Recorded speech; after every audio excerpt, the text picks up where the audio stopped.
ថ្ងៃនេះខ្ញុំនឹងមកបកស្រាយលម្អិតតាក់ទងជាមួយនឹងការសែនឆេងមេញឬមួយក៏យើងតែងតែហៅថាពិធីបុណ្យសែនប្រក់ភ្នោតើមានប្រវត្តិរបៀបម៉េចក៏ដូចជាតើអ្វីខ្លះដែលយើងគួរប្រតិបត្តិនៅថ្ងៃដែលយើងទៅប្រក់ភ្នោដូនតារបស់យើងកុងម៉ារបស់យើង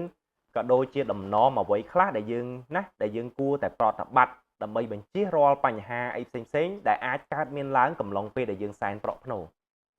តាក់ទងជាមួយនឹងការសែនប្រក់ភ្នោនេះគឺមានប្រវត្តិលើស2500ឆ្នាំទៅទៀតពុកម៉ែបងប្អូនកូនក្មួយយើងមួយចំនួនប្រហែលជាគាត់មិនដឹងប្រវត្តិអញ្ចឹងក្នុងឱកាសនេះក៏ខ្ញុំសូមបកស្រាយអំពីប្រវត្តិថ្ងៃសែនឆេងមេងខ្លះៗដើម្បីជាចំណេះដឹងចែកជូនពុកម៉ែបងប្អូនកូនក្មួយយើងតាក់ទងជាមួយនឹងការសែនឆេងមេងនេះពិតណាស់គឺមានប្រវត្តិតាំងពីយូរលង់ណាស់មកហើយបានន័យថាលើស2500ឆ្នាំទៅទៀតក្នុងកំឡុងគ្រិស្តសករាជណាគ្រិស្តសករាជបាននេះសុំទោសមុនគ្រិស្តសករាជទៅទៀតតាំងពីឆ្នាំ636មុនគ្រិស្តសករាជគឺមានប្រវត្តិនៃការស្លាប់របស់អ្នកបម្រើណាស្ដេចចិនណាឈ្មោះថាជាជឺធួយគាត់នេះគឺជាអ្នកបម្រើដ៏ស្មោះស្ម័គ្ររបស់ស្ដេចវិនតាំងពីរាជវង្សចិនណារាជវង្សចិនក្នុងរាជវង្សចិននេះស្ដេចវិននេះគឺគាត់ជាបុត្រារបស់ស្ដេចមួយអង្គដែលត្រូវបានសាច់ញាតិដណ្ដើមរាជបន្ទាប់មកទៀតត្រូវបានរត់ចូលព្រៃណាគាត់រត់ចូលបានន័យថានិរទេសខ្លួនប៉ុន្តែដោយសារតែមានស្ដេចបានន័យថាមានអ្នកបម្រើស្ដេចមួយដ៏ស្មោះត្រង់នេះឈ្មោះជាជឺធួយគាត់គឺជាអ្នកបម្រើដ៏ស្មោះត្រង់របស់ស្ដេចវិនមានប្រវត្តិដំណាលថារហូតដល់ថ្ងៃមួយណានៅរដូវត្រជាក់ស្ដេច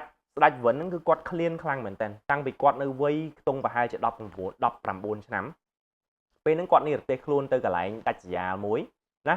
គាត់អត់មានអីហូបបានន័យថារាងកាយចុះខ្សោយមែនតើរហូតដល់អ្នកបម្រើស្ដេចនេះណាជាជឺធួយនេះគឺគាត់បានសុខចិត្តកាត់សាច់កំភ្លៅរបស់គាត់ធ្វើជាស៊ុបឲ្យស្ដេចវិនហូបណាស្ដេចវិនសោយតែពេលដែលគាត់សោយគាត់មានកម្លាំងមែនតើគាត់បានន័យថាឆ្ងាញ់មែនតើដូចថាមនុស្សដែលគេហៅថានិរទេសខ្លួនអត់មានអាហារហូបចុករហូតដល់មានស៊ុបក្តៅហុតណាពេលហ្នឹងគឺគាត់ឆ្ងល់មែនតើគាត់ថាតើអ្នកបម្រើរបស់គាត់នេះបានសាច់អីគេបានធ្វើស៊ុបឲ្យគាត់នឹងមានជាតិម្លេះរហូតដល់គាត់ find out ថាគាត់រកឃើញថាតាមពិតគឺអ្នកបម្រើរបស់គាត់នេះគឺគ្នាសុខចិត្តកាត់សាច់ផ្នែកនៃកំភ្លើរបស់ខ្លួនធ្វើជាស៊ុបឲ្យស្ដេចដើម្បីឲ្យសោយដើម្បីបន្តដំណើរទៅមុខទៀតបានន័យថាដើម្បីគាត់មានកម្លាំងពលំរហូតដល់ស្ដេចវិននេះគាត់បានឡើងសោយរាជឡើងគ្រងរាជក៏គាត់ចង់បកគលអំណាចបានន័យថាប្រទានឋានៈដល់អ្នកបម្រើដ៏ស្មោះស្ម័គ្ររបស់គាត់នេះឈ្មោះជា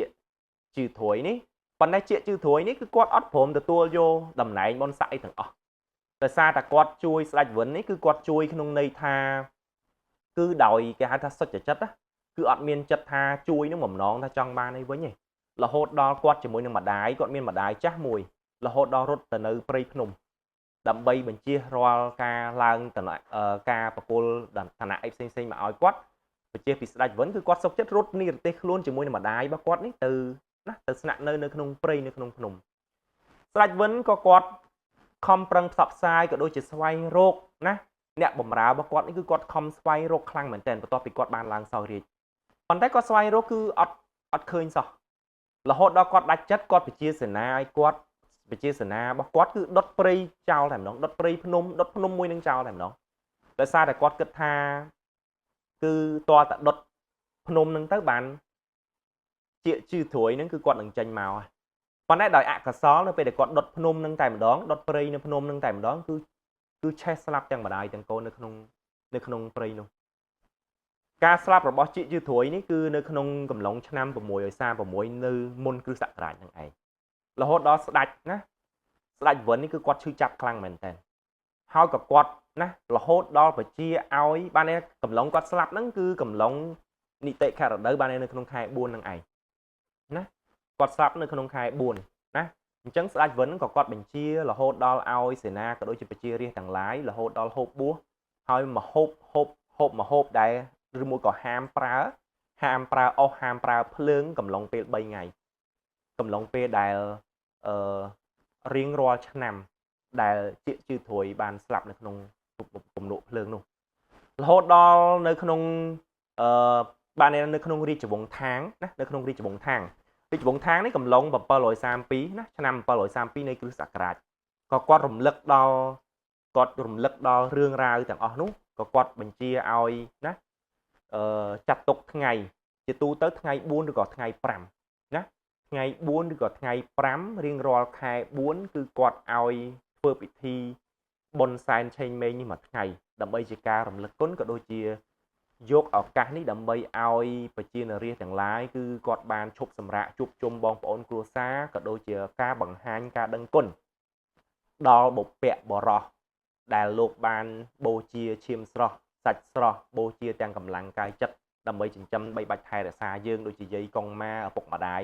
ជីដូនជីតាយើងជាដើមអញ្ចឹងគាត់សម្រេចថាយកថ្ងៃឈប់មួយថ្ងៃរៀងរាល់ណាខែបានថ្ងៃ4ឬក៏ថ្ងៃ5តាម solar term អញ្ចឹងវាអាច rotate ខ្លះពេលខ្លះវាអាចថ្ងៃ4ថ្ងៃ5កម្រមែនតើលោតទៅដល់ថ្ងៃ6ថ្ងៃឆេងមេងនេះណាអញ្ចឹងសញ្ញាប្រវត្តិគឺវាមានរឿងរ៉ាវដូចនេះឯងណារឿងរ៉ាវដូចនេះឯងអញ្ចឹងតាក់ទងជាមួយនឹងប្រវត្តិតាក់ទងជាមួយនឹងការសែនឆេងមេងនេះក៏បាននៅក្នុងអត្តន័យមួយដូចខ្ញុំបានបញ្ជាក់មិញអញ្ចឹងគឺអត្តន័យមួយគឺក្នុងន័យថាដើម្បីជាការរំលឹកដឹងគុណដល់បុព្វបុរសដែលលោកបានចែកឋានទៅណាជាការដែលយើងយកឱកាសជួបជុំក្រុមគ្រួសាររបស់យើងនៅក្នុងថ្ងៃណានៅក្នុងថ្ងៃហ្នឹងណាហើយការសែនឆេងមេងនៅក្នុងឆ្នាំ2025នេះគឺថ្ងៃសែនគឺនៅក្នុងថ្ងៃទី4ខែ4អញ្ចឹងតាក់ទងជាមួយនឹងការប្រក់ភ្នូការប្រក់ភ្នូគឺជាទូទៅគេអាចប្រក់ភ្នូមុន10ថ្ងៃឬក៏ក្រោយ10ថ្ងៃប៉ុន្តែតាមតំបន់ខ្លះណាតាមតំបន់ខ្លះតាមជំនឿតាមចិនមានច្រើនតំបន់ខ្លះគេអាចអស់រំលងលើស10ថ្ងៃទៀតអញ្ចឹងក៏គេអាចធ្វើបានដែរណាប៉ុន្តែជាទូទៅយើងតែងតែប្រព្រឹត្តទៅកំឡុងពេលបានន័យថា10ថ្ងៃមុនថ្ងៃឆេងមេងក៏ដូចជា10ថ្ងៃបន្ទាប់ពីថ្ងៃសែនឆេងមេងណាអញ្ចឹងអត្ថន័យនៃការសែនឆេងមេងនេះគឺពិតណាស់គឺមានន័យទូលំទូលាយណាសម្រាប់ជាការឧទ្ទិសក៏ដូចជាការដឹងគុណដល់បុព្វការីជនដែលលោកបានចែកឋានទៅដូចខ្ញុំបញ្ជាក់មិញអញ្ចឹងក៏ដូចជាការដែលយើងយកឱកាសនឹងបានន័យថាជាការដែលយើងជីធ្វើជាគំរូឲ្យកូនចៅរបស់យើងមើលឃើញថានេះទោះបីជាបុព្វការីជនយើងបានចែកឋានទៅពិតមែនក៏យើងនៅតែគោរពដឹងគុណគាត់រហូតក៏តាមជំនឿរបស់ចិនគឺបានន័យថាការសែនប្រក់ភ្នូនេះគឺដើម្បីទទួលពរពីបុព្វការីជនដែលលោកបានចែកឋានទៅណានេះគឺជាការជំនឿរបស់ជនជាតិចិនគេទៅប្រក់ភ្នូគឺគេទទួលពរពីបុព្វការីជនដែលលោកបានចែកឋានទៅតាក់ទងជាមួយនឹងការសែនប្រក់ភ្នូនេះគឺពិតណាស់មានដំណំមួយចំនួនដែលយើងគួរអនុវត្តតាមដំណំនេះវាតាក់ទងជាមួយនឹងរឿងជំនឿផងវាតាក់ទងជាមួយនឹងរឿងវិទ្យាសាស្ត្រផងដំណំធំជាងគេនៅក្នុងថ្ងៃសែនឆេងមេងឬមួយក៏យើងទៅប្រក់ភ្នូថ្ងៃដែលយើងទៅប្រក់ភ្នូនេះនៅតំបន់ភ្នូយើងត្រូវដឹងថាគឺជាតំបន់មួយដែលមានយិនដែលមានធម្មពលយិនច្រើនណាធម្មពលបានន័យថាធម្មពលងងឹតច្រើនធម្មពលយិនច្រើនដូច្នេះការដែលយើងទៅសែនប្រក់ភ្នូគឺជាការបង្ហាញការគោរពនៅតំបន់ស្ងប់ស្ងាត់តំបន់សុគតិភពពុកម៉ែបងប្អូនយល់ទេអញ្ចឹងដំណំទី1គឺហាមបង្កសម្លេងរំខានផ្សេងខ្លាំងដូចជាការចាក់ធុងបាសដូចជាការដែលយើងទៅឡូឡាឆ្លោះទាស់តែងស្រែកអាឡេអាឡូកំហុកកំហែងដាក់គ្នារហូតដល់ចិនពេលខ្លះគាត់ខ្ញុំឃើញប្រហោះនៅក្នុង social media គេហៅខ្លាយអស់គាត់លែងដឹងប្រវត្តិ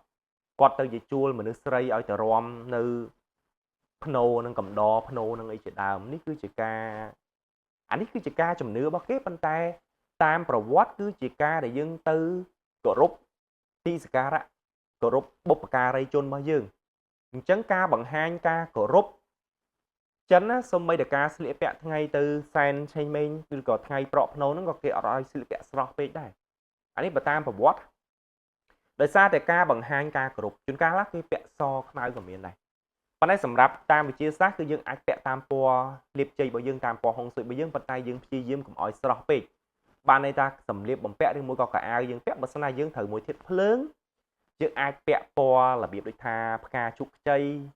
ឬមួយក៏ផ្កាកន្លាបខ្ចីអីក៏យើងអាចស្លៀកពាក់បានដែរប៉ុន្តែកុំឲ្យក្រហមឆ្អិនឆ្អៅស្រស់ពេកយល់ទេពុកម៉ែបងប្អូនយើងទៅដើម្បីបង្ហាញ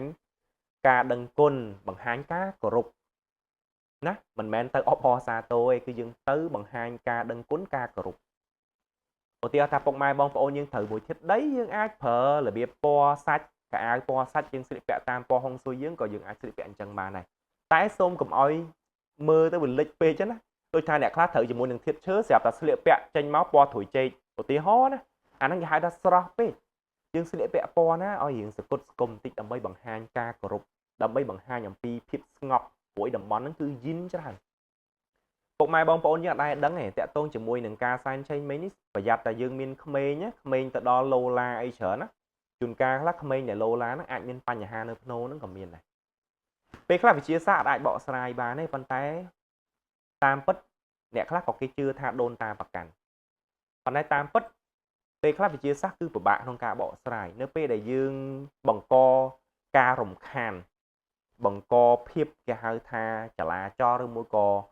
យ៉ាងខ្លាំងនៅក្នុងតំបន់ដែលមានយិនខ្លាំងនេះវាប្រឆាំងគ្នាអញ្ចឹងវាចេះថាមពលចេះរឿងមិនល្អមកឲ្យយើង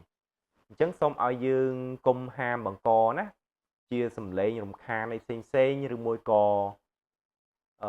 សំឡេងឡូឡាឆ្លោះទាស់តែងគ្នាឬក៏ការបញ្ចេញកំហឹងការជេរឆ្លោះទាស់តែងគ្នាអីគឺហាម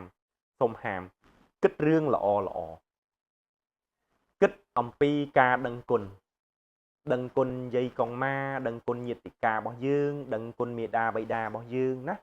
ចក្រវាឡនេះនឹងទទួលយកភាពកតញ្ញូតាធម៌របស់យើងហើយអត់បាត់ទៅណានឹងជាគំរូល្អដល់កូនរបស់យើងថ្ងៃក្រោយគឺកូនរបស់យើងគឺនឹងមានកតញ្ញូតាធម៌សម្រាប់យើងផងដែរណាដំណំខ្លះដែរនោះសម្រាប់ពុកម៉ែបងប្អូនកូនក្មួយយើងមួយចំនួនដែលគាត់ជាមនុស្សចាស់បើសិនជាយើងចាស់មិនមែនបាននេះដែរចាស់នៅរឹងមាំឯចាស់ឈឺដូចថាគាត់ឈឺគាត់ព្យាយាមខំថាងគាត់ខំប្រឹងទៅភ្នោដើម្បីជាការបង្ហាញការដឹងគុណរបស់ញាតិការបស់គាត់ទៅទាំងថ្ងៃក្តៅណាបានន័យថាទៅទាំងគាត់ឈឺគាត់បានឲ្យគាត់ខ្សោយហើយបើជិះបានយើងសម្រាប់នៅផ្ទះឲ្យស្រួលខ្លួនទៅយើងអាចអុជធូបពីផ្ទះទៅក៏បានដែរយាយកងម៉ាដូនតាយើងគឺគាត់អត់ប្រកាន់ទេណាគឺគាត់អត់ប្រកាន់ទេជួនកាលខ្លះយើងទៅដល់ហាលក្តៅហាលខ្យល់ហាលអីធ្វើឲ្យសុខភាពយើងកាន់តែទន់ខ្សោយគណៈពេលដែលយើងទៅតំបន់ហ្នឹងវាមានយិនច្រើនពេកធ្វើឲ្យយើងកាន់តែខ្សោយដល់ពេលមកវិញមានបញ្ហាគិតថាដូនតាប្រកាន់តាមពិតមិនមែនទេគឺដោយសារតែធម្មពលយិនហ្នឹងវាខ្លាំងពេកដល់ពេលដែលយើងកំពុងតែសុខភាពចុះខ្សោយសតយើងទៅតំបន់ហ្នឹងគឺបង្កឲ្យយើងទៅជាមានបញ្ហាផ្សេងៗយើងត្រូវមើលទិសភ្នោទៀតតើទិសភ្នោហ្នឹង support យើងដែរអត់បើសិនណាជាទិសភ្នោហ្នឹង support យើងអត់អីទេប៉ុន្តែបើទិសភ្នោហ្នឹងមិន support យើងហើយសុខភាពយើងកំពុងតែខ្សោយប៉ះចំឆ្នាំឆុងទៀតហើយយើងខំប្រឹងទៅសង្កត់ភ្នោយើងទៅសង្កត់ប៉ះចំទិសឆុងទៀតយើងនឹងមានបញ្ហា 100% ហើយដូនតាគាត់អត់ចេះដាក់ទោសកូនចៅទេប៉ុន្តែគឺដោយសារតែធម៌ពលអវិជ្ជមាននឹងឯងជះឥទ្ធិពលមកលើយើងទាំងយើងមិនដឹងខ្លួនហើយបើសិនណាជាអាចតាក់ទងជាមួយនឹងសម្រាប់អ្នកដែលមានឆ្នាំឆុងខ្ញុំសូមផ្ដាំណាសម្រាប់អ្នកដែលមានឆ្នាំឆុងមកន័យថាអ្នកដែលមានពិសេសអ្នកដែលមានម្សាញ់ឬមួយក៏កុលនៅក្នុងគ្រោងដួងរាសីអាចជិះបានគឺនៅក្នុងថ្ងៃទី31ខែ3ដែលជាថ្ងៃកុលក៏ដូចជាថ្ងៃទី12ខែ4ដែលជាថ្ងៃកុលដូចគ្នាបើយើងជិះបានយើងអាចជិះនៅក្នុងថ្ងៃឆុងនេះពួកយើងមើលអត់ដឹងខ្លះយើងទៅដល់តែបច្ច័យណាមួយយើងអត់ដឹងយើងអត់ចេះពងជួយណាយើង start ពីទិសឆុងមកចំថ្ងៃឆុងទៀតអានឹងគេហៅថាដប់នឹងអាចមានបញ្ហាអីផ្សេងប៉ុន្តែបើសិនជាថ្ងៃដែលខ្ញុំលើកឡើងនេះវាចាំបាច់ខ្លាំងហើយយើងអាចជុំគ្នានៅក្នុងថ្ងៃហ្នឹងក៏ដូចជាមេគ្រួសារណាដែលជាសាច់ញាតិផ្ទាល់របស់ភ្នោគាត់អត់មានឆុងទេយើងមិនមែនជាសាច់ញាតិផ្ទាល់អីទេយើងអាចទៅចូលរួមបានដូចគ្នាយើងចូលរួមទៅគ្រាន់តែថានៅពេលដែលសង្កត់រង្គោះរង្គើខ្លាំងយើងកុំនៅក្បែរយើងនៅឆ្ងាយតិចទៅក៏អត់មានបញ្ហាដែរអញ្ចឹងណាអូខេគ្រាន់តែថាបើយើងជៀសបានគឺយើងជៀសថ្ងៃទី31ខែ3ក៏ដូចជាថ្ងៃទី12ខែ4ហើយអ្វីដែលដំណំធំមួយទៀតដែរហ្នឹងគឺហាមចាប់ផ្ដើមសង្កត់ឬក៏អាចចាប់ផ្ដើមធម្មតាដំណាក់កាលនៃដែលយើងបាននៃដំណាក់កាលសង្កត់ភ្នោវាមាន2ដំណាក់កាលទៅរៀបចំភ្នោរៀបចំសម្អាតភ្នោហើយនិងដំណាក់កាលសែនភ្នោណា តាក់ទងជាមួយនឹងដំណាក់កាលរៀបចំភ្នោទី1បើសិនណាយើងមានឆ្នាំឆុងយើងកុំទៅរៀបចំព្រោះអីយើងអត់ដឹងទេប៉ះចំយើងទៅដល់ប៉ះចំទិសឆុងពងឆ្នាំយើងកំពុងតែឆុងទៀតហ្នឹងហើយយើងទៅដល់គឺយើងប៉ះអសលឬមួយក៏ស៊ុយព្រួរឬមួយក៏ប៉ះផ្កាយលេខ5ណានៅទីតាំងហ្នឹងគឺយើងនឹងមានបញ្ហាណាយើងនឹងមានបញ្ហាភ្លាមអញ្ចឹងតាក់ទងជាមួយនឹងការរៀបចំភ្នោសម្អាតភ្នោក៏ដូចជាសែនភ្នោជៀសបានគឺហាមចាប់ផ្ដើមមិនមែនជៀសបានគឺហាមដាច់ខាត start ពីទិសឆុងអញ្ចឹងសម្រាប់ឆ្នាំ2025នេះយើងត្រូវដឹងថាទិសឆុងខ្លាំងជាងគេដែលជាទិសអសរប្រចាំឆ្នាំគឺទិសខាងកើតណាទិសខាងកើតហើយនៅក្នុងខែ3យើងត្រូវដឹងថាទិសឆុងគឺនៅទិសខាងលិចអញ្ចឹងបើសិនជាពុកម៉ែបងប្អូនយើងដែលមានកម្រងទៅសង្កត់ភ្នោនៅក្នុងខែ3គឺហាមណាហាម start ពីទិសខាងកើតឬមួយក៏ទិសខាងលិចហើយសម្រាប់អ្នកដែលទៅសង្កត់នៅខែ4គឺហាមណាគឺហាម start ពីទិសខាងត្បូងឬក៏ទិសខាងកើតដោយសារតែខែ4គឺខែរោងអសរនៅទិសខាងត្បូងហើយអសរប្រចាំឆ្នាំគឺ stand by នៅទិសខាងកើតបន្តិចទៀតខ្ញុំនឹងប្រាប់អំពីតើយើងគួរ start ពីទិសណាដែលជាទូទៅអាចជាទិសសុវត្ថិភាពច្រើននៅក្នុងខែ3ឬក៏ខែ4អញ្ចឹងតាក់ទងជាមួយនឹងដំណំមានរឿងធំដូចនេះណាគឺយើងហាមបង្កសំឡេងរំខានផ្សេងសំឡេងឮខ្លាំងខ្យល់ខ្ចាយសំឡេងរំខានដែលបង្ហាញអំពីការដែលយើងមិនគោរពដូនតាញាតិការបស់យើងបុព្វការីជនរបស់យើងហាមជេរបន្តិចបដាសាហាមគិតគំនិតដែលមិនល្អកំឡុងពេលដែលយើងទៅសង្កត់ភ្នោណាមានក្មេងមានកូនមានចៅអីកុំឲ្យរត់លេងទុកតាក់នៅជិះជាន់នៅលើភ្នោអីព្រោះអីក្មេងពេលខ្លះយើងពិបាកតែយើងមនុស្សធំគឺយើងអាចហាមឃាត់គាត់បានមិនមែនហាមមិនឲ្យទៅទេប៉ុន្តែនៅពេលដែលទៅសូមកុំឲ្យបង្ហាញអាការៈរញ៉េរញ៉ៃនៅទីតាំងនោះព្រោះអីវាមានធម៌ពលយិនច្រើនណាមានធម៌ពលយិនច្រើនហើយតើតើជាមួយនឹងការស្លៀកពាក់ដូចខ្ញុំបញ្ជាក់ចឹងសូមកុំឲ្យស្រស់ពេកយើងអាចស្លៀកពាក់តាមពណ៌នៃលៀបរបស់យើងពណ៌ហេងរបស់យើងណាពណ៌នាំលៀបសំណាងមកឲ្យយើងប៉ុន្តែសូមកុំឲ្យស្រស់ពេកហើយតើតើជាមួយនឹងមនុស្សចាស់ដែលគាត់មានជំងឺឈឺថ្កាត់ឬមួយក៏យើងក្មេងក្តីយើងមានឆ្នាំឆុងហើយយើងអត់ស្រួលខ្លួនថ្ងៃសែនឆេងមេងហ្នឹងយើងអាចធ្វើអុជធុបពីផ្ទះអីមកក៏បានដែរណាហើយអ្វីដែលហាមធំជាងគេហ្នឹងគឺហាមរៀបចំភ្នោក៏ដូចជាសង្កត់ភ្នោពីទិសឆុងពាក្យថាទិសឆុងគឺទិសអសរទិសស៊ុយព្រួរតារាសាស្ត្រលេខ5ដែលយើងខ្លាចជាងគេណាសម្រាប់តារាសាស្ត្រមិនល្អមួយចំនួនបើសិនជាទិសហ្នឹងផ្សេងឆុងអស់ហើយយើងអាចជ្រើតារាសាស្ត្រមួយចំនួនដែលយើងអាចយកមកសង្កត់ដើម្បីយើងមានលៀបបានតាក់ទងជាមួយនឹងការរើសវេលាក្នុងការទៅសង្កត់ភ្នោឲ្យហេងណាគឺអាចប្រឹក្សាយោបល់ផ្ទាល់ជាមួយខ្ញុំបានណាអាចឆាត private មកខ្ញុំបានពួកអីបុគ្គលម្នាក់មានថ្ងៃខែឆ្នាំកំណើតម៉ោងការរៀងខ្លួនទិសភ្នោគឺមានទិសបង្អែករៀងខ្លួនអញ្ចឹងការដែលយើងចង់ឲ្យកាន់តែល្អថ្ងៃសែនដើម្បីឲ្យកាន់តែហេងគឺយើងអាចប្រឹក្សាយោបល់ជាមួយចិនសែជំនាញបានណាដើម្បីយើងទៅហើយមានដំណំអីខ្លះខ្ញុំនឹងប្រាប់នៅក្នុងថ្ងៃនោះយើងគួរចាប់ផ្ដើមសង្កត់ពីទិសណាមកណាខ្ញុំនឹងប្រាប់ណាអូខេតាក់ទងជាមួយនឹងរឿងបន្ទាប់មកទៀតផុតពីដំណំមកដល់រឿងដែលយើងគួរធ្វើនៅក្នុងថ្ងៃដែលយើងទៅសង្កត់ភ្នោឬក៏សែនឆេងមេងនេះទី1ពុកម៉ែបងប្អូនយើងត្រូវដឹងហើយថាជាទូទៅយើងត្រូវទៅសម្អាតភ្នោសម្អាតឲ្យបានស្អាតកាប់ឆ្កាអ្វីដែលយើងគួរកាប់ឆ្កាណានៅទីតាំងជុំវិញភ្នោនៅលើភ្នោរបស់យើងសម្លឹងមើលជ័យភូមិជុំវិញមានកន្លែងណាខុសទាស់កន្លែងណាគឺយើងទៅសម្អាតរៀបចំឲ្យហើយមុនថ្ងៃសែនប្រក់ភ្នោនេះណានៅក្នុងមុនថ្ងៃសែនប្រក់ភ្នោដើម្បីល្អគឺដូចខ្ញុំបញ្ជាក់គឺយើងត្រូវរើសវេលាហើយនៅក្នុងខែ3នេះទិសសុវត្ថិភាពជាទូទៅខ្ញុំនិយាយក្នុងខែខ្ញុំអត់និយាយថ្ងៃនិយាយម៉ោងទេសម្រាប់ខែ3ទិសសុវត្ថិភាពគឺទិសខាងជើងណាអញ្ចឹងពុកម៉ែបងប្អូនកូនក្មួយយើងអាច start ពីទិសខាងជើងមកបានសម្រាប់នៅក្នុងខែ3ហើយនៅក្នុងខែ4ទិសសុវត្ថិភាពគឺណាទិសសុវត្ថិភាពគឺនៅទិសខាងលិចណានៅទិសខាងលិចហើយសម្រាប់នៅក្នុងខែ3ណានៅក្នុងខែ3បានន័យថាខែថោះអញ្ចឹងអ្នកដែលមានរកានៅក្នុងគ្រោងដួងរាសីត្រូវប្រុងប្រយ័ត្នដូចគ្នាណាពេលដែលយើងទៅគឺយើងត្រូវ start ពីទិសមិនឆុងមកមុនប្រយ័ត្នយើង start ពីទិសឆុងមកមុនយើងអាចនឹងមានបញ្ហាដូចគ្នាហើយសម្រាប់ខែ4ខែចអញ្ចឹងសម្រាប់អ្នកដែលមានរោងនៅក្នុងគ្រោងដួងរាសីទៅពេលដែលយើងទៅសង្កត់គឺយើងត្រូវវេលាដែរកុំឲ្យវាឆុងត្រួតជួនកាលខ្លះយើងអត់ឆុងឆ្នាំទេប៉ុន្តែយើងឆុងជាមួយនឹងខែហើយឆុងហ្នឹងប៉ះចំឆុងសួយទៀតយើងទៅដល់ចាប់ផ្ដើមពីទិសឆុងមកទៀតគឺយើងនឹងអាចមានរឿងដប់ដូចគ្នា ចឹងយើងត្រូវប្រុងប្រយ័ត្នផងដែរណាសម្រាប់អ្នកដែលមានរកានៅក្នុងគ្រោងដួងរិស័យខ្ញុំលើកទឹកចិត្តឲ្យទៅសង្កត់នៅក្នុងខែ4ទៅកំឡុងខែ4ទៅហើយសម្រាប់អ្នកដែលមានចណានៅមានចនៅក្នុងគ្រោងដួងរិស័យយើងអាចទៅនៅក្នុងខែ3ទៅពុកម៉ែបងប្អូនយើងត្រូវដឹងថាអ្នកដែលមានរកាយើងទៅខែ4រកាភាគីជាមួយនឹងរោងអញ្ចឹងល្អខ្លាំងមែនតើហើយសម្រាប់អ្នកដែលមានចភាគីជាមួយនឹងថោះអញ្ចឹងនៅក្នុងខែ3យើងទៅសង្កត់ទៅណាមួយចវាឆុងជាមួយនឹងរោងខែ4អញ្ចឹងយើងហាមទៅខែ4ហើយតាក់ទងជាមួយនឹងថោះសំទោសរកាវាភាគីជាមួយនឹងរោងវាឆុងជាមួយនឹងថោះខែ3អញ្ចឹងយើងទៅខែ4ទៅវាភាគីជាមួយនឹងរោងណាប៉ុន្តែមិនមែនបានន័យថាដាច់អហង្ការអញ្ចឹងទេបើស្រាយើងតនេនៅក្នុងខែណាមួយគ្រាន់តែយើងប្រុងប្រយ័ត្នយើង start ពីទិសតែល្អមកមុនមកក៏យើងអត់មានបញ្ហាដែរគ្រាន់ថាបើសិនណាជាអាចយើងទៅនៅក្នុងខែឲ្យស៊ីចង្វាក់ជាមួយនឹងឆ្នាំរបស់យើងឬក៏រាសីរបស់យើងគឺវាកាន់តែល្អប្រសើរណាវាកាន់តែល្អប្រសើរអូខេតាក់ទងជាមួយនឹងការដែលយើងទៅសែនភ្នោនេះណាពុកម៉ែបងប្អូនយើងគួរធ្វើដែរគឺយើងត្រូវសម្លឹងមើលស្ថានភាពភ្នោរបស់ដូនតារបស់យើងតាមពិតទៅតាក់ទងជាមួយនឹងភ្នោដូនតារបស់យើងមានបញ្ហាជ្រុងណាយើងអាចដឹងថាតើកូនចៅរបស់យើងមានបញ្ហាកូនទីប្រមាណភេទអីចៅទីប្រមាណភេទអីយើងអាចដឹងទាំងអស់អញ្ចឹងបើសិនណាជាយើងអត់ចេះមើលទេនៅពេលដែលយើងទៅសង្កត់ភ្នោដៃភ្នោណាដៃភ្នោគឺយើងមើលទៅសង្កេតមើលទៅខាងឆ្វេងខាងស្ដាំនេះតើមានបញ្ហាបាក់ប្រេះស្រាំនៅជ្រុងខាងណាដែរអត់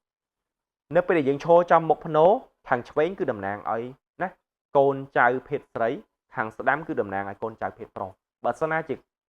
សងខាងនេះមានបញ្ហានៅបែកណាមួយគឺកូនចៅនៅណាកូនចៅបរិវាររបស់សាច់ញាតិរបស់ភ្នោហ្នឹងគឺនឹងមានបញ្ហាតាមភេទតាមទិសនៃដៃភ្នោនេះយើងមើលក៏ដូចជាយើងអាចមើលមិនតឹងបានន័យថានៅមើលទីធ្លាបរិវេណភ្នោខាងមុខណាមានបញ្ហាប្រាក់ប្រេះបាក់ស្រុតកន្លែងណាគឺយើងជួសជុលយើងត្រូវរើសវេលាជាមួយចិនសាយជំនាញឲ្យបានច្បាស់ជួសជុលឲ្យបានស្អាតជាប្រចាំណាជួសជុលឲ្យបានស្អាតជាប្រចាំអូខេតាក់ទងជាមួយនឹងថ្ងៃសែនណាយើងត្រូវរើសវេលាផងដែរបានន័យថ្ងៃដែលយើងទៅសង្កត់ភ្នោហ្នឹងបន្ទាប់ពីការរើសវេលាក្នុងការរៀបចំភ្នោយើងត្រូវរើសវេលាក្នុងការសង្កត់ភ្នោក៏ដូចជាទិសដើម្បីសង្កត់ណាទិសសង្កត់បានន័យថាចាប់ពីទិសណាមកមុនឲ្យយើងហេងតាក់ទងជាមួយនឹងការសែនអត់បញ្ហាទេតាមលទ្ធភាពរបស់យើងរៀងខ្លួនគាត់ថាយើងត្រូវដឹងថាប្រវត្តិនៃការដែលយើងសែនពិធីបុណ្យឆេងមេងនេះគឺដើម្បីរំលឹកគុណដល់ជាឈឺត្រួយណាជាឈឺត្រួយនេះគឺដែលគាត់បានជួយស្ដេចវិនណាដែលគាត់បានស្លាប់នៅក្នុងពំនក់ភ្លើងអញ្ចឹងគេជឿថាថ្ងៃសែនឆេងមេងនេះគឺសែនរបស់ដែលត្រជាក់អញ្ចឹងបានន័យថាសម្រាប់ទឹកសុទ្ធអីហ្នឹងគឺយើងព្យាយាមយកទឹកសុទ្ធដែលត្រជាក់ឬមួយក៏យើងមានកែវតកអីគឺយើងដាក់ដើម្បីសែនថ្វាយណាសែនថ្វាយហើយតាក់ទងជាមួយនឹងការប្រក់ភ្នោនៅពេលដែលយើងប្រក់ហើយពុកម៉ែបងប្អូនយើងកុំភ្លេចណាកុំភ្លេចប្រោះទឹកកុំភ្លេចឲ្យសោះណាយកទឹកសុទ្ធមកធុងឯតាទឹកសុទ្ធដបធំណានៅពេលដែលយើងប្រក់ភ្នោហើយគឺយើងប្រោះម្នាក់ម្ដងកូនចៅទាំងអស់ដែលទៅប្រក់ភ្នោគឺត្រូវប្រោះណាត្រូវប្រោះឲ្យបានគ្រប់គ្នាដើម្បីបង្ហាញអំពីភាពត្រជាក់ត្រជុំដើម្បីបង្ហាញអំពីបើតាមជំនឿគឺបានន័យថាយើងបង្ហាញអំពីថាវត្តមានរបស់យើងនៅទីហ្នឹងយើងបានទៅគោរពបូជាសម្រាប់ដូនតារបស់យើងតាមជំនឿដូនតារបស់យើងនឹងឲ្យពរចេញមកយើងវិញហើយបើសិនណាជាទិសភ្នោនឹង support យើងទិសភ្នោនឹងជួយជុំចែងយើងថ្ងៃសែនឆេងមេងល្អបំផុតណាពុកម៉ែបងប្អូនយើងទៅស្ទាបប៉ាយភ្នោដូនតារបស់យើងគឺជាកន្លែងខិតខាក់គឺជាកន្លែងដែលភ្ជាប់ទំនាក់ទំនងរវាង DNA របស់ដូនតារបស់យើងណាផ្ញើជូនមកឲ្យកូនចៅរបស់យើងអញ្ចឹងហើយបានណា master ជំនាញគឺគេធ្វើប៉ាយនេះគឺអាចបង្វិលបានដើម្បីរកអង្សារហេងដោយសារតែគេតណាគេតពីភ្នោមកគេតណាពីរណ្ដៅមកគឺគេតហើយមកដើម្បីជាប់ជាមួយនឹងប៉ាយហ្នឹងដើម្បីឲ្យជាការខន្តាក់ការតំណាក់តំណងផ្ទាល់ណាអញ្ចឹងយើងទៅដល់យើងសង្កេតមើលថាបើសិនជាភ្នោនឹងយោងយើងក្រោយពីកប់ហើយរយៈពេល6ខែទៅ1ឆ្នាំរហូតដល់3ឆ្នាំតើយើងរកស៊ីមានបានដែរអត់ក្រោយពីបញ្ចុះហើយបើសិនណាជាលើកកូនណា រកស៊ីមានបានចៅណារកស៊ីមានបានមកថាភ្នោហ្នឹងគឺ support គាត់ហើយថ្ងៃដែលទៅសែនប្រក់ភ្នោហ្នឹងគឺគាត់មានឱកាសហើយគឺយកដៃទៅប៉ះប៉ាយភ្នោហើយគិតរឿងល្អមានបំណងប៉ងប្រាថ្នាអីអ្វីមួយនៅពេលដែលយើងធ្វើភាគច្រើនគឺយើងបានសម្រេចណាអានេះគឺជាកលឹះមួយខ្ញុំប្រាប់ពុកម៉ែបងប្អូនយើងដើម្បីយកទៅអនុវត្តទៅយើងយកអនុវត្តទៅយើងនឹងទទួលបានផលណាតាក់ទងជាមួយនឹងការដុតกระดาษសែនដុតกระดาษសែនពុកម៉ែបងប្អូនយើងត្រូវដឹងថាសម្រាប់ឆ្នាំ2025នេះតារាសាស្ត្រលេខ8ចូលទិសខាងត្បូងឈៀងខាងលិចណាប្រចាំឆ្នាំតែម្ដងអញ្ចឹងការដុតกระดาษសែននេះយើងនៅទិសត្បូងឈៀងលិចហ្នឹងគឺទិសធាតុដីសាបទៀតអញ្ចឹងពុកម៉ែបងប្អូនយើងអាចប៉ាយហើយយកមកដុតនៅទិសខាងត្បូងឈៀងខាងលិចនៃភ្នោហើយបើតាមជំនឿរបស់ជនជាតិចិនទៀតគឺគេឲ្យឈរពាត់ជុំវិញกระดาษសែនហ្នឹងដើម្បីនៅពេលដែលយើងដុតទៅកុំឲ្យមានគេហៅថាខ្មោចអនាថាមួយចំនួនមកដណ្ដើមកុងម៉ារបស់យើងនេះគឺជារឿងជំនឿឯងប៉ុន្តែមិនបាច់ដល់ថ្នាក់ហ្នឹងទេធម្មតាពេលដែលយើងដុតវាមានខ្យល់បក់ពីនេះពីនោះប៉ះចំអ្នកដែលឈរចំអាមុខភ្លើងហ្នឹងមិនឆេះគ្នាអស់ហើយអញ្ចឹងគ្រាន់តែថាយើងអាចដុតនៅទិសខាងត្បូងជាងខាងលិចទៅយើងនឹងទទួលបានលាភជ័យលាភសំណាងបានន័យថាយើងសែននេះបានន័យថាយើងសែនយកហេងយើងទៅហ្នឹងគឺយើងឲ្យឆ្លាតយើងឲ្យឆ្លាតយើងត្រូវយកចេះយកឱកាសអញ្ចឹងមិនយើងទទួលបានលាភសំណាងណាអូខេតាក់ទងជាមួយនឹងអ្វីដែលយើងគួរធ្វើគឺមានត្រុសប៉ុណ្ណឹងណាដោយសារតែខ្ញុំគិតថាវីដេអូនេះបើខ្ញុំបកស្រាយច្រើនវាអាចនឹងយូរម៉ោងជាងហ្នឹងទៀតអញ្ចឹងខ្ញុំសូមកាត់យកអ្វីដែលខ្លឹមដើម្បីយកមកឲ្យចែករំលែកឲ្យពុកម៉ែបងប្អូនកូនក្មួយយើងមានចំណេះដឹងបន្ថែមហើយយកទៅអនុវត្តដើម្បីគាត់ទទួលបានលាភជ័យលាភសំណាងអញ្ចឹងយើងដឹងប្រវត្តិយើងដឹងដំណំយើងដឹងអ្វីដែលគួរធ្វើងាកមកមើលសំណួរមួយចំនួនដែលកូនសិស្សរបស់ខ្ញុំក៏ដូចជាពុកម៉ែបងប្អូនយើងបានឆាតសួរណាឆាតសួរមកខ្ញុំដើម្បីខ្ញុំបកស្រាយដោយសារតែកំពុងតែផ្ទុះល្បីរឿងថាតើការដែលយើងទៅប្រក់ភ្នោនេះយើងអាចថតរូបជុំគ្នានៅទីតាំងភ្នោរបស់ពុកម៉ែបងប្អូនឬមួយក៏ជីដូនជីតារបស់យើងឬមួយក៏យើងថតហ្នឹងនៅក្នុងតំបន់ដែលមានយីនច្រើននៅមានភ្នោច្រើនណាខាងក្រោយខ្នងយើងមានភ្នោច្រើនតើយើងគួរថតដែរឬមួយក៏អត់ហើយការថតហ្នឹងពិតជាមានជះឥទ្ធិពលមកលើយើងមែនដែរឬមួយក៏អត់នេះគឺជាសំណួរមួយដែលកូនក្មួយយើងមួយរយៈនេះគាត់ឆាតមកសួរខ្ញុំច្រើនពុកម៉ែបងប្អូនយើងត្រូវដឹងថាជំនឿហើយនឹងហ្វុងស៊ុយពេលខ្លះដើរអន្ទឹមគ្នានៅពេលដែលខ្ញុំចុះទៅរៀបហ្វុងស៊ុយផ្ទះឲ្យបងប្អូនកូនក្មួយយើងណានៅពេលដែលទីមួយខ្ញុំមើលរាសីរបស់គាត់អត់មានបញ្ហាទេផ្ទះរបស់គាត់មានជ័យភូមិល្អមានហ្វុងស៊ុយល្អណាផ្ទះរបស់គាត់គឺមានសណ្ដាប់ធ្នាប់ល្អមានខ្យល់ចេញចូលល្អចរន្តទឹកចរន្តខ្យល់ល្អនៅក្នុងផ្ទះរបស់គាត់ស្រាប់តែគាត់ចេះតែមានបញ្ហារហូតអាកម្មកុសរវាងប្តីប្រពន្ធអាកម្មកុសរវាងទំនាក់ទំនងបងប្អូនកូនក្មួយបងប្អូនគ្នាឆ្លោះតោះតែងគ្នាអីជាដើម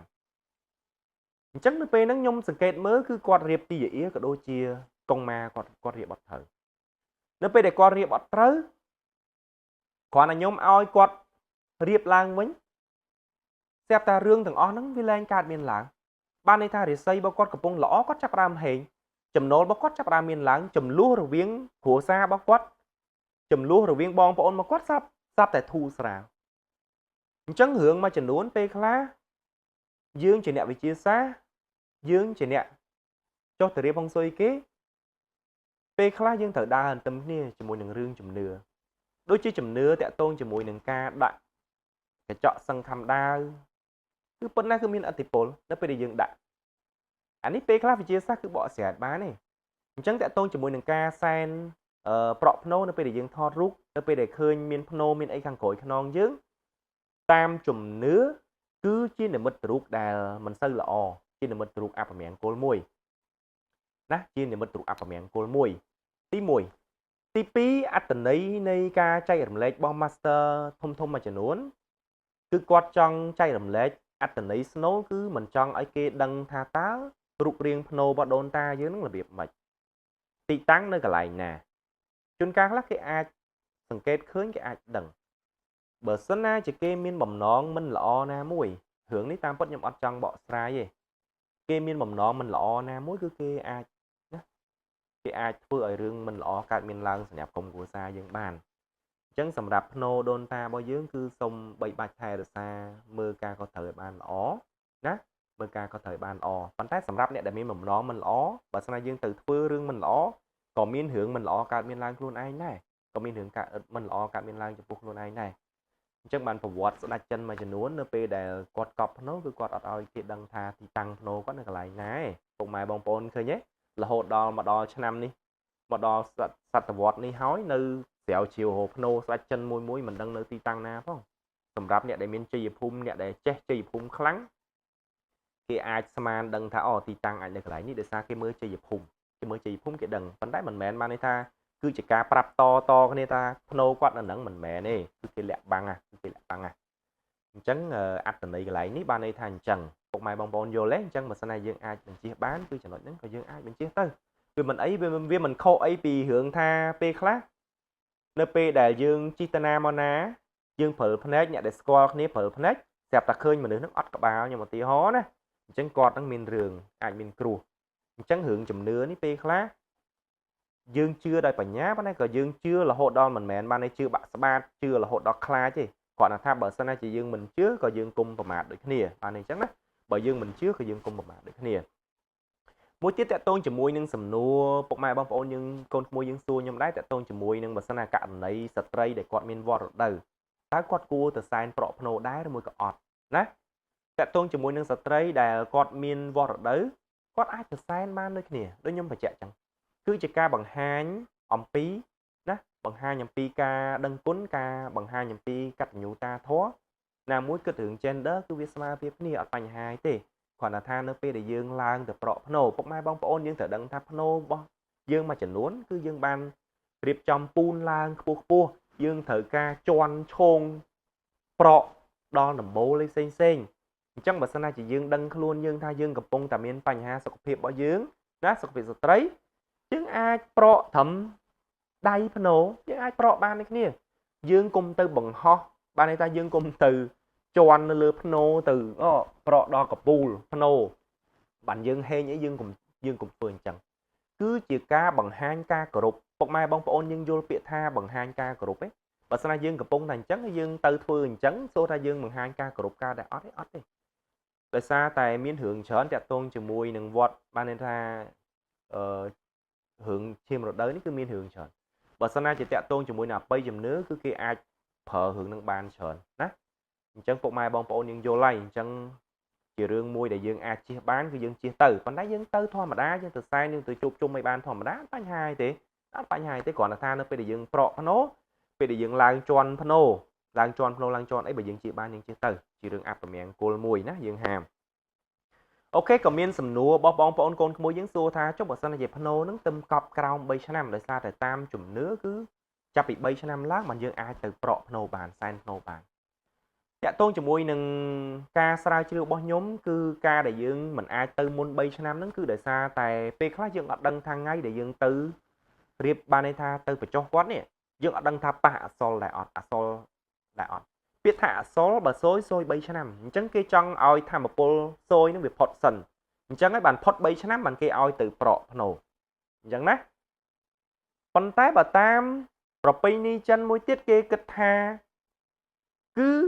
នៅពេលដែលស្លាប់មុន3ឆ្នាំយើងបានន័យថាស្លាប់យើងទៅបញ្ចុះមុន3ឆ្នាំហ្នឹងយើងមិនគួរទៅដោយសារតែជាការបង្ហាញគោរពបង្ហាញភាពស្ងប់ស្ងាត់